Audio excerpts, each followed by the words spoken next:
You were a very driven, special woman. You were an older woman, so was I. We shared some things. We got closer when I lost my first grandbaby. You shared some very, very difficult things for you to share. You told me how you lost your baby.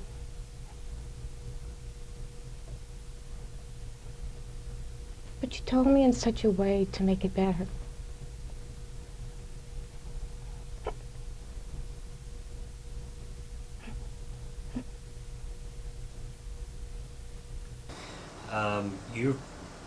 The word that I would use is determined, kind of tenacious. Whenever you come in my office, I always know that there's going to be a discussion. Okay, you are not the type of student that just lets me say to them, "Well, take this, this, this, and this." You're going to ask why. I'm so excited for you. I got to feel all the things that you must have felt when I was going to college, and everything was in reverse. I was almost felt like the parent. When you first came to us, the big overriding need was that all you knew is you needed to finish a 106 math. Well, the official title is Survey of Mathematical Thought. We sometimes call it Math for Poets or something like that. And you kept saying all you needed was a D to pass, and then you would be done with math. Not very well, actually. You made a D. You had to convince me that you were actually capable of finishing 19 hours one semester and 21 the next. And I didn't believe it, quite honestly. I thought, well, this is going to be a case where, I'm going to regret this decision, but you finally convinced me that this is something you should be allowed to try. And you did it. Not only did it, but did it quite well. But you suffered also. And the harassment came out in you. You displayed, you had nightmares, you had cold sweats. You had physical illness. You told me then that had he not put you out, you couldn't have left him. In fact, you told me more than once, he did me the biggest favor. He had a disability and I didn't feel right leaving him. But him putting me out gave me no choice.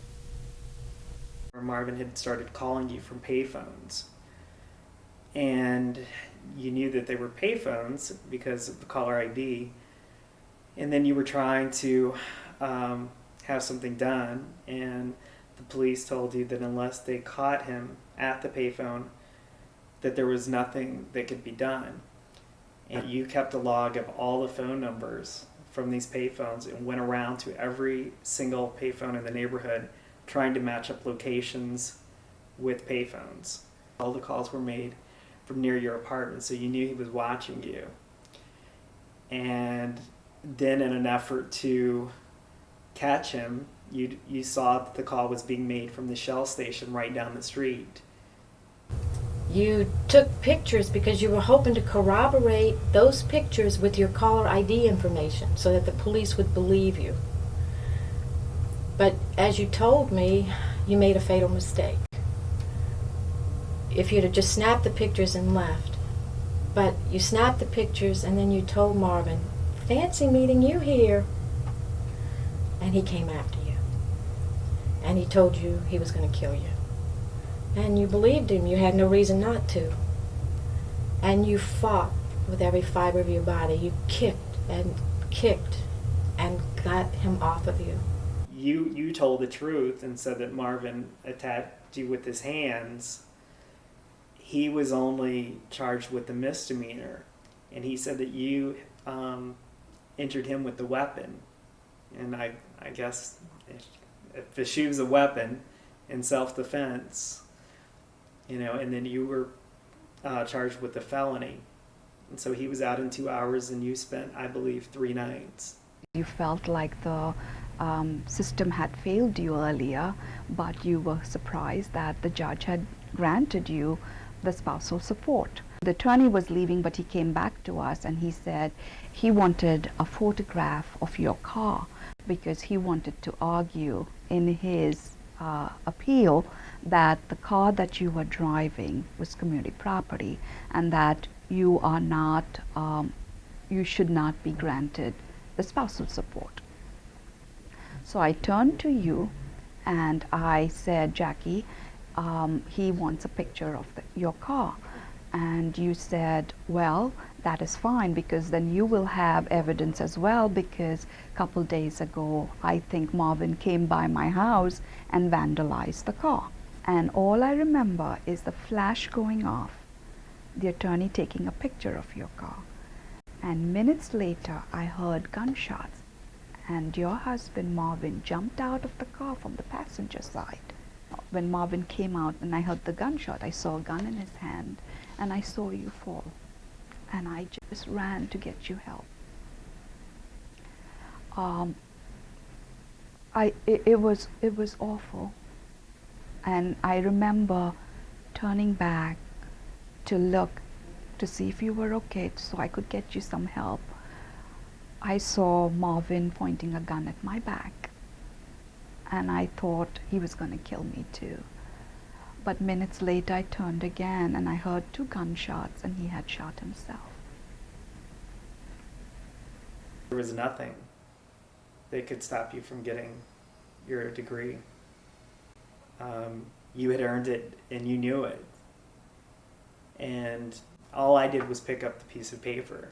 I was very proud to do it. A student came up to me after class and shared something with me that really would touch you, would mean so much to you and your son. But she told me, she says, you know, I was scheduled to go to court the day after Jackie. She said, I had gone to court 2 weeks previous, the same court. And my husband brought a concealed gun into the courtroom. There were no metal detectors. Nobody stopped him. After Jackie died, when I went back to court, it was a world of difference. There were metal detectors. There were segregated rooms. They asked and they cared about who went where. She said, I had people calling me and checking on me, spousal abuse people. They still call me. So I never heard from any of them before Jackie died. None of this came to fruition until after she gave up her life. She says, you know, it's a shame. It's so bad that someone had to die first. And she told me that she feels Jackie saved her life.